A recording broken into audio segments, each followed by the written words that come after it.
One of the more common repairs in the field is to replace an indoor blower motor, either on an air handler or inside a gas furnace.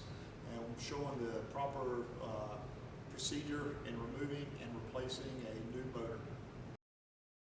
Most motors are held in place by a sliding bracket and some mounting screws. So first what we want to do is we'll remove the mounting screws, remove our wires from our capacitor, and then as we pull out our blower housing, then we'll be ready to remove the motor from the housing. Okay, all our supply wires on the motor side. As we move to the inside, what holds our blower wheel on is a set screw onto the shaft. Once we get everything out, we'll loosen this screw, make sure our blower wheel moves freely, and we can pull the motor from the assembly. After loosening our set screw, now we're ready to take our motor off of the assembly. It's anchored by 3 points of attachment. Depending upon how much the motor is attached, we use a hub puller that we attach to the other side.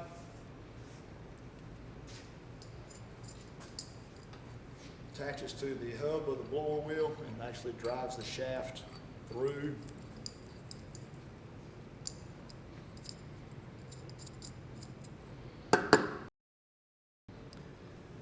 Okay, to ensure that we get the motor out properly, we use the hub puller. Okay, we're cleaning the shaft, use sandpaper, make it a nice, clean, smooth surface. Okay, then we install our hub puller, and we'll back the motor out.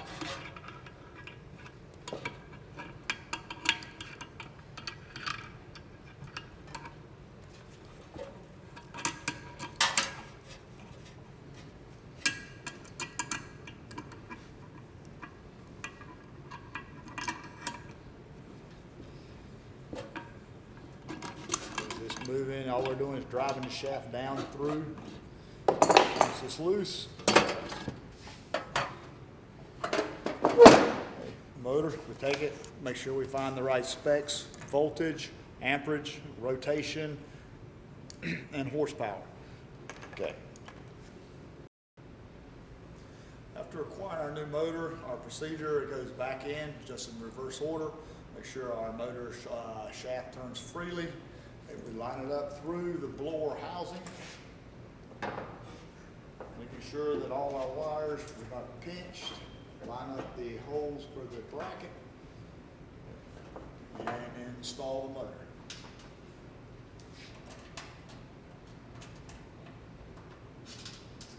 Okay. Once our motor's installed, we'll make sure that our blower wheel is lined up correctly. Not rubbing on anything. Okay, we're set.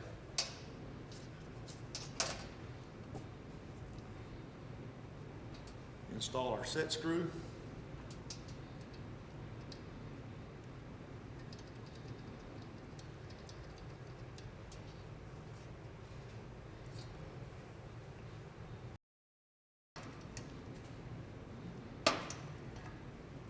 Set screw set. Okay, everything's turned freely. Now we're ready to reinstall our motor.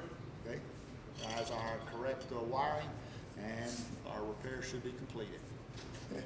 Now that we've installed our motor and reattached the blower housing, the motor to the blower housing and our blower wheel, we're now ready to install it back into our air handler. Make sure we find the slots in the back should ride up on the carriage, and then the back piece will mount, and then we'll secure it, wire it, and our repair is going to be complete. Now that we've reinstalled our blower motor, okay, now what we need to make sure that we've got our wiring correct. We want to check, make sure that it's going to operate properly. So we just go to our thermostat setting, turn our fan on.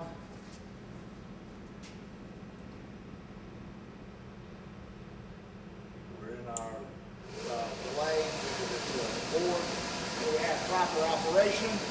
We're now ready to close up our unit, and our repair of the blower motor for air handler and gas furnaces is complete. Hello, I'm Jim Freeman, Program Director and Instructor at Wake Technical Community College Air Conditioning, Heating, and Refrigeration Program. There are many ways to control case temperatures when you're dealing with commercial refrigeration. You're looking at a condensing unit that we use to operate a couple of glass door cases in our lab. If you look at this condensing unit, the way we're going to learn how to control case temperature today is by using the dual pressure control. This item right here is the dual pressure control. This is the condensing unit we were looking at with the pressure control. This is called a single. As you can see, we've got a liquid line and suction line that runs from the compressor condensing unit to the glass door cases where we're going to go and look at the cases we're going to be controlling the temperature with the dual pressure control. The lines that were at the condensing unit is going to be ran and connect to the cases, and these cases have evaporators in them, and that's how the refrigerant will travel from the condensing unit through the lines to the cases and return back to the condensing unit. And we will be using the dual pressure control of the condensing unit to control these case temperatures. If we want our case to, at the warmest, get to 40 degrees, that will be our cut-in temperature. So on what's called a pressure temperature card, you would look up the corresponding pressure for the type of refrigerant in the case to 40 degrees temperature. As we see, we've got 40 degrees here, and we come across, and our case has refrigerant 408A in it. So the corresponding pressure for 40 degrees for 408A is 78.7 pounds. So somewhere around 78, 79 pounds per square inch. Now that would be your cut-in temperature because your case and your evaporator are going to be the same temperature when the compressor's not running.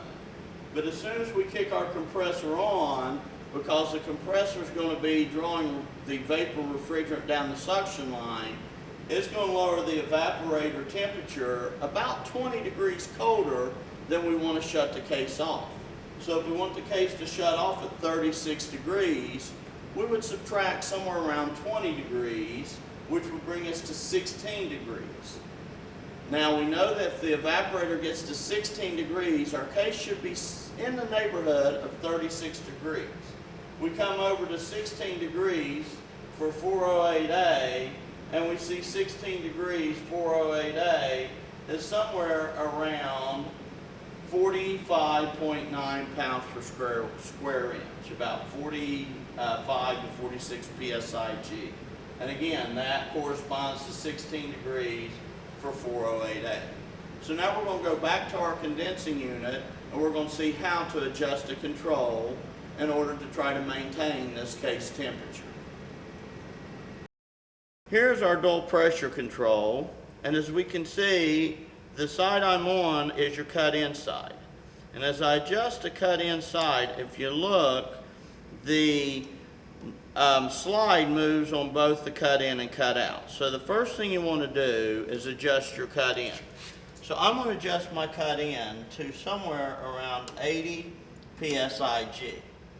Once I get my cut-in set to 80 psig, then I'm going to adjust my cut-out. Now you notice as I move my cut-out, the whole slide don't move, just the cut-out needle moves.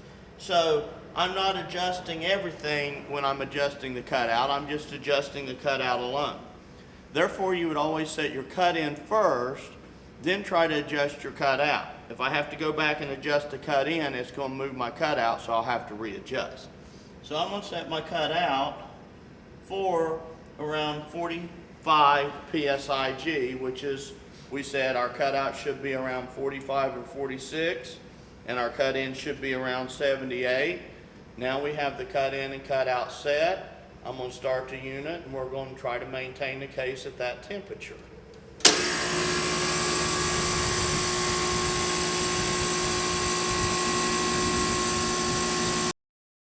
The last step when you're adjusting a pressure control to control case temperature is actually to put a thermometer in the case and see what parameters your case is operating at. You want to see how cold the case gets before it cycles off and how warm it gets before it kicks back on. Obviously, when it kicks back on, that would be your cut-in adjustment back at the compressor. Where it cycles off, that would be your cut-out adjustment back at the compressor. If you're not hitting your target temperatures, you go back to the pressure control and make adjustments as needed. This is not an exact science, but it gives you a good starting point, and then you use your thermometer to actually zero in on the exact temperatures you want the case to run. That's how you adjust a dual pressure control in certain applications to maintain case temperature. Hi, I'm Glenn Lofton, lab assistant here at Wake Tech under the Heat and Air Refrigeration Program. Today we're going to be doing recovery. Here I have an indoor coil system, houses the evaporator. Right here we have the outdoor coil, which houses the condenser coil and the compressor. This is a properly split system that you will see at normally residential. And today we're going to do a proper recovery. Okay, here we have our set of gauges. This is our compound side. This is our high side.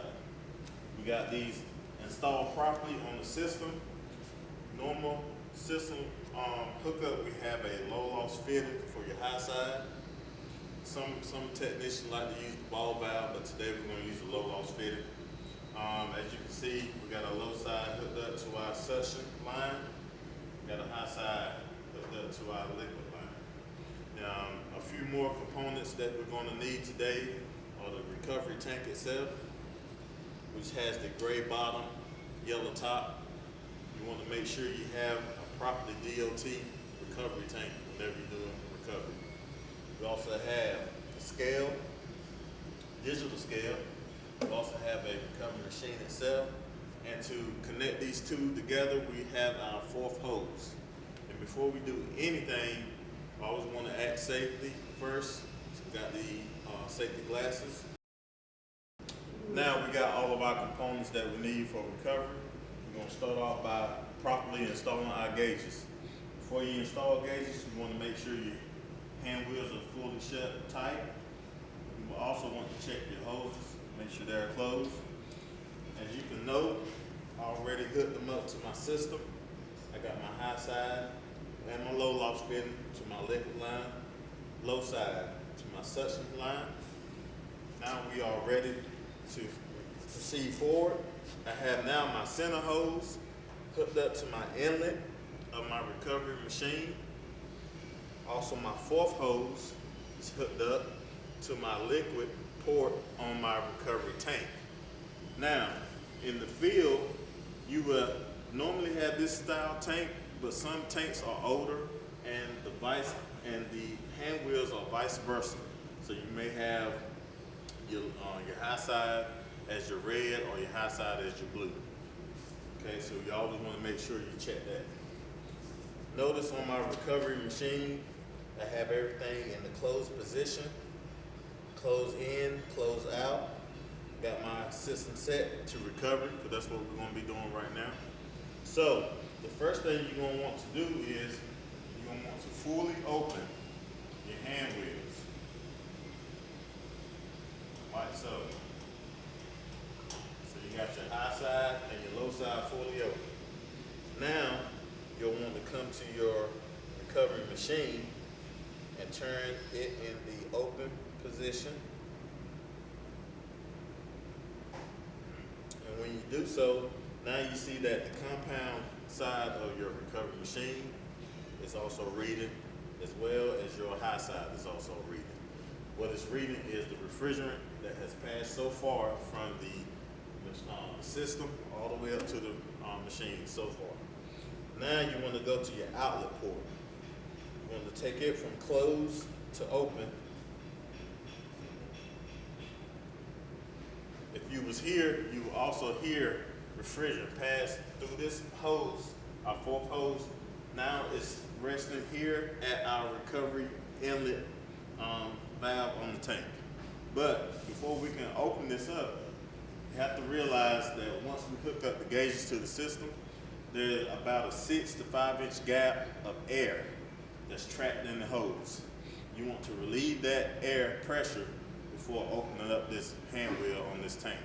So I will do that like so.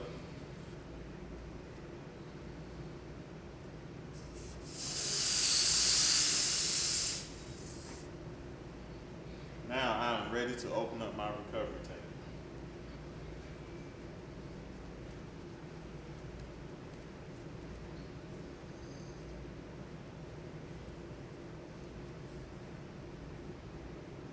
Okay.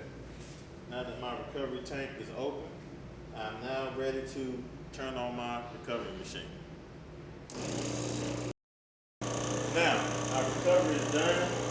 As you can see, we are in a 10-inch vacuum on our compound gauge. Now that we know that it's safe now to turn off the machine, first thing you want to do is turn your inlet closed. And on some machines, like this one, we have a purge setting. This purge setting is all the way down, so we're going to keep turning. And we're going to also turn our center nozzle. And once it's reached a vacuum of its own, now we know it's safe to turn off. After we turn off, we're going to now close our outlet port on our recovery machine. And it's very important to do this after you turn off the machine, because this is a compressor motor inside of this machine just as well as it is on your unit. Okay, so after that's shut, now we can properly come over here, shut our valve on our tank.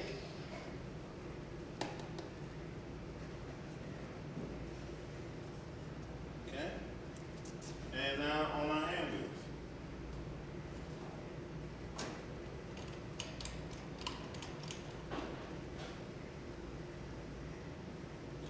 And there is a properly recovered system. Bill Timberlake and I teach heating and cooling at Wake Tech Community College. What we have here is an outdoor AC unit, better known as the condensing unit. And folks are always asking me, how do you know what size unit to put on your house? Well, believe it or not, there's a science behind it. And we teach a class here called Manual J, Load Calculations for Residential Units. It's a 16-week class, and we talk through all the aspects of sizing the right size unit for a house. It's very involved. It takes 16 weeks to teach it, but we really do go through the painstaking efforts of how to calculate a house, the heat gain, the heat loss on a house, and then the size of the right size unit, along with therefore sizing the air ducts for the house as well. So, for example, in a unit like this, you have to know exactly what size unit you need, and again, it involves a lot of calculations to do such. My next segment, we'll talk about how that's actually done, but just to kind of let you realize that all units are different and all homes are different. A key part to the load calculation is understanding how well the house is constructed and how it's made.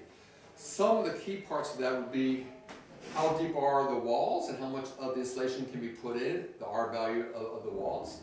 The ceiling is a key ingredient as well. Usually in the ceiling is below the attic. That's very significant. And what's the R value of an insulation?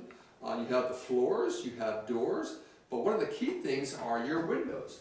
Windows actually do a few things for you. For example, during the winter time, they try to keep the heat inside your house. And of course, in the summertime, they try to keep the heat outside your house. So you have the R values of the glass. But new windows, based on code, also require that they're tinted to keep out the sun. The biggest load in the summertime on a window is how much sun or solar gain comes through a window. So when you start doing your load calculations, you're looking at everything. It's the floors, the walls, the doors, the windows, even to the point of how much air leaks in and leaks out of your house, which we call infiltration. So a lot goes into it, and building the right model really is the key to a strong and accurate load calculation. Sizing the right size unit for your house is paramount. There's a book that we use called the Residential Manual J Load Calculation book. It's quite thick. We go through it in about 16 weeks, but it does talk through the whole process of trying to model the house to figure out what size unit that you need for your house. Well, I mentioned the word to model the house. It really is pretty much like this. You need to look at the house and look at the number of windows. You need to look at the roof, look at the walls, the floor, ceilings, doors, and so on. And you really do build a model, and you figure out how much heat is gained in the summertime and how much heat is lost during the wintertime. And then to get up one more notch, there are software programs that we can put onto the computers that helps us build these models. And it's like a basic CAD system. We actually draw out the house, plug in the R values for the insulation, what type of windows, how much leakage is around the house, and you actually truly do build a model. You start putting all of the parts together to come up with that load calculation for, again, sizing the right size unit for your house. So in closing, one might be asking, why is it so important to do load calculations? Sure, sizing the right size unit is key, but there are other reasons as well. When you have the right size unit, you also maintain inside the proper temperature of the house and proper relative humidity. You also keep down on your energy costs. Cost for energy. Why is that important? Well, actually, besides being a state code requirement, when everybody has the properly sized units, all units draw the right power, and in theory, you build less power plants and so on. So there's reasons why we do what we do, but the code book does require us to size units properly. And again, when a unit is sized properly, it also will last longer. You probably won't hear it, and it just makes everybody more pleasant. And when you have a pleasant indoors, people are comfortable. So again, this is the class we teach here. It's a great class, and I hope to see you next time. Thank you. Hi there. My name is Matt Milton. I'm an instructor at Wake Technical Community College in the Air Conditioning, Heating, and Refrigeration program. Today I'm here to talk to you about the sequence of operation for a gas furnace. The sequence of operation is an important tool to know in order to troubleshoot and repair gas furnaces. So the sequence of operation is a 12-step process. The first step in the sequence is what we call a call for heat. That call for heat comes from our thermostat. This thermostat's mounted on the furnace, but typically this is in our conditioned space, maybe in our living room or in our hallway. That thermostat says it's too cold in the room, so we need to make some heat. So it's going to send an electronic signal to our integrated furnace control board down at the bottom, and it will start going through its process. Before anything starts to happen, the integrated furnace control will do what's called a self-check. It's going to check three things. It's going to ensure that there is no flame here. We don't want to have a flame if the gas valve is not open.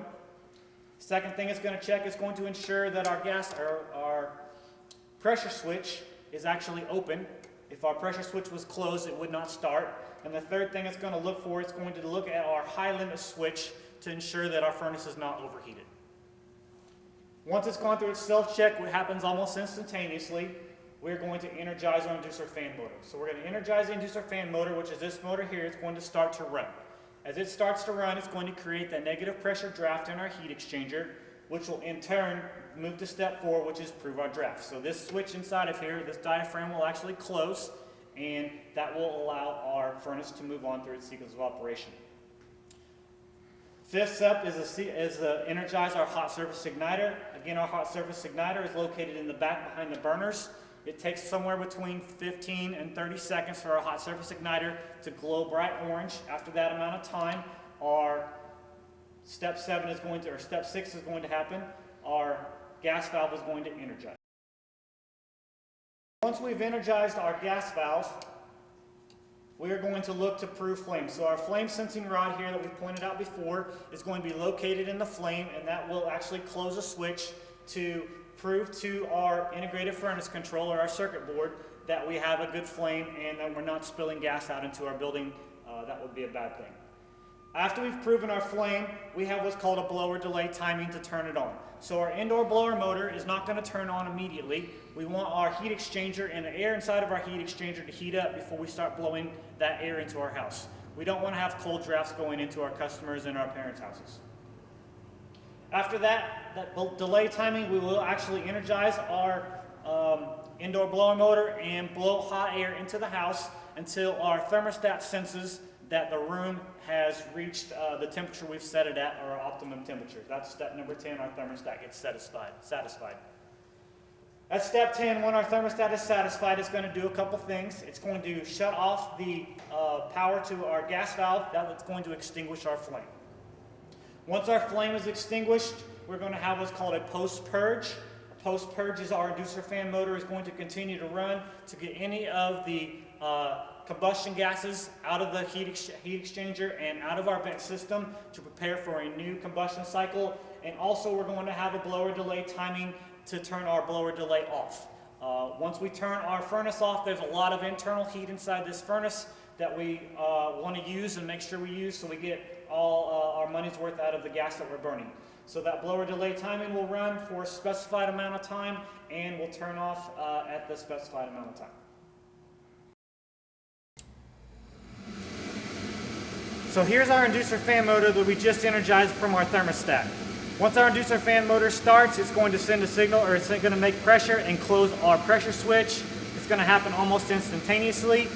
Once we close our pressure switch, our integrated furnace control board is going to send a signal to our hot surface igniter. This takes about 15 to 20 seconds for it to glow orange.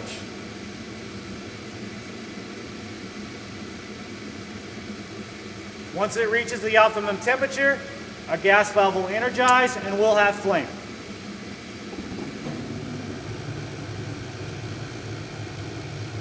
Since we have a good flame, you can see over here our flame rod is in the flame and it's sending a signal back to our control board that we have flame, and our furnace will continue to run and leave our gas valve open. As soon as we prove that flame, it's going to go into our blower delay timing to on. So we have now a time delay somewhere between 30 seconds and a minute before our indoor blower comes on. So now our indoor blower motor is energized, and now it's blowing our hot air through our house via our duct system. And that is the sequence of operation for a integrated furnace control on a gas furnace. Here's a gas valve and manifold that I've removed from a furnace. Again, you can see here our gas valve looks the same, our manifold looks the same, this black J-shaped tube. Mounted in this manifold are what we call spuds. These are these brass plugs in each one of for each burner. Each burner is going to have a spud with it. Drilled into the spud is what we call the orifice. This is where the gas is actually distributed to the burner. Here's a close-up of the burners removed from a furnace. This is a 3-burner assembly. It could be up to 6 or as little as 2. But here you can see the burners themselves. On the end, they kind of look like a jet engine when it burns. Again, the flame typically burns here on the end of the burner, not inside the metal part of the burner. If we have some flame inside the metal part of the burner, these things will deteriorate and melt, and that is an undesirable option. Okay. Here's an example of our hot surface igniter. Our hot surface igniter comes in a lot of different shapes and sizes. This is one example of one. This one is made of silicon carbide, and again, you apply electrical power to it and it will glow a bright orange and super hot. Along with that hot surface igniter, again, our flame proving device is this safety valve, or this safety rod right here. This safety rod basically acts like a switch. Whenever the flame is coming out of the burner, it connects a circuit like a switch and turns the switch on. So if there's no flame, the power goes off. If there's flame, the power will stay on. Here we have our pressure switch and inducer fan motor taken out of the furnace. The pressure switch is used to, again, as a safety switch to ensure that our inducer fan motor is working properly. There's a rubber tube that is hooked to this port, and that senses the pressure that's inside our heat exchanger. Inside of this pressure switch is a rubber diaphragm, so usually somewhere in the middle, and as this fan motor creates a negative pressure or suction inside of the heat exchanger, that will pull this diaphragm similar to sucking on a straw and close these switches that are normally open. So it's normally open when it's not operating. When the fan is operating, the suction will pull that switch closed to prove that we have a proper draft created by our inducer fan motor. You can see our inducer fan motor here is just a small version of a fan. It's got a small motor and a small housing and a very small, what we call squirrel cage blower wheel that is there to create that suction of the flue gases through the furnace.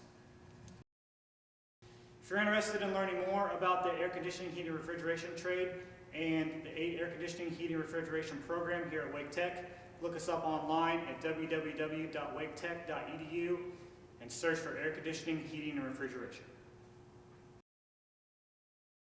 Talk about the permanent split capacitor motor. This is an example of a permanent split capacitor motor. This is a run capacitor. It's made with metal, it's oil filled, it's made to stay in the circuit at all times. This is a potential relay used for helping to start the permanent split capacitor motor, and this is a start capacitor that would work in conjunction with it. Let's talk a little bit about how these components work together. First, the motor itself. It has 3 connection points. It has common, start, and run. There's a winding between common and start, and another winding between common and run. The run capacitor is going to connect between start and run. Let's draw that in here right now. Run capacitor. Okay. Power comes in on common and run of the motor.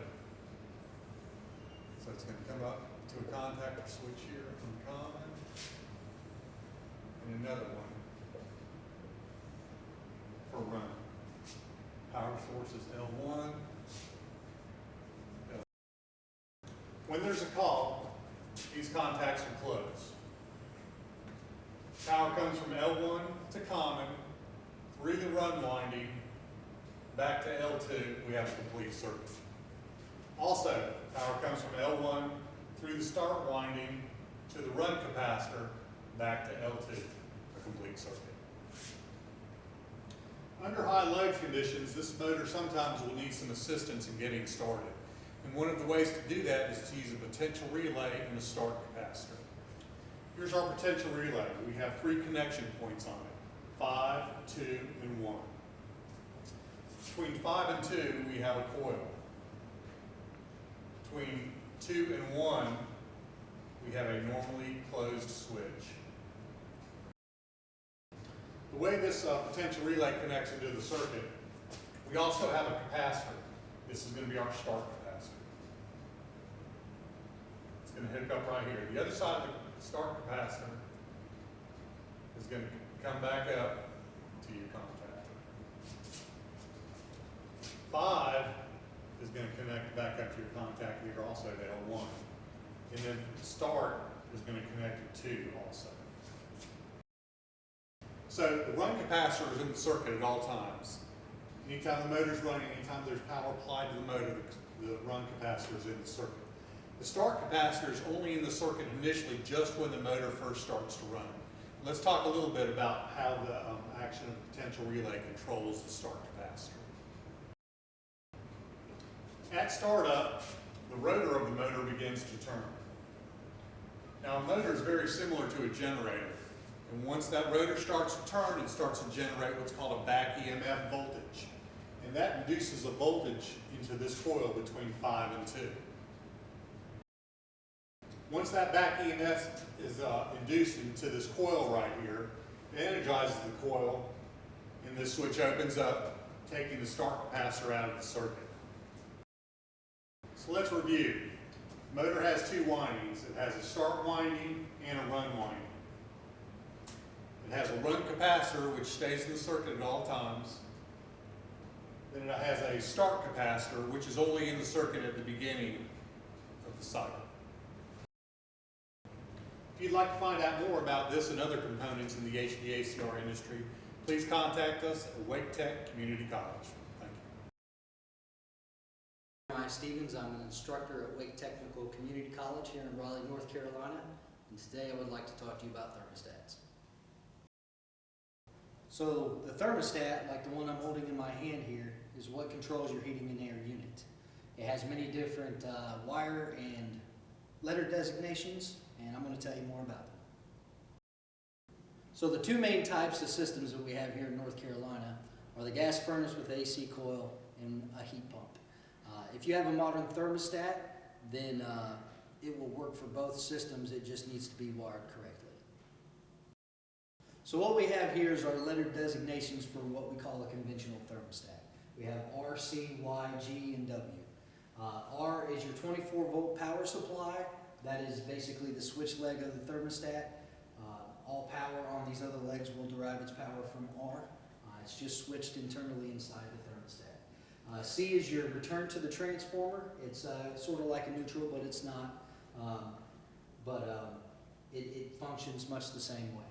Y is your signal for the outdoor unit. G is your signal for your indoor fan. And W is your signal for your heat. We have a heat pump thermostat. Much like the conventional thermostat, R, C, Y, and G do the same job. The only difference is that W is no longer just your heat relay. It doesn't turn on a gas furnace or anything like that. What that controls is your strip heat or your electric strip heat, which will come on to supplement the heat when it gets extra cold outside. E is for your emergency heat. That's strip heat without actually running the system itself. O and B are your reversing valve. What a reversing valve does is it just switches the refrigerant flow from heat to cool mode, depending on which one you want. And then L is your 24-volt output in the emergency heat mode. It's used for things like zone systems or just as a signal output on its own. So right here, if you have a conventional system, which is a gas furnace with an air conditioning coil, you have your letters here, which is the designations for your wires. R would be for the red wire. Y would be for the yellow wire. C can be either blue or black as long as you're consistent throughout the whole system. It doesn't matter which one you use. W is usually white, and G is usually green. And here we have the heat pump side. So if you have a heat pump, the way the wires attach is a little bit different. R is pretty much the same. Yellow is pretty much the same. C is the same. But when you get over here to where W is, it becomes O/B, which is for your reversing valve. Then we have G, which is for your indoor fan. Then we have auxiliary. In this case, the auxiliary and the E is in the same position. And then we have your 24-volt output L. So that's how a thermostat basically works. If you'd like to learn more about how the thermostat or its operations work, or more about the field of air conditioning, heating, and refrigeration, come on down and see us at Wake Tech.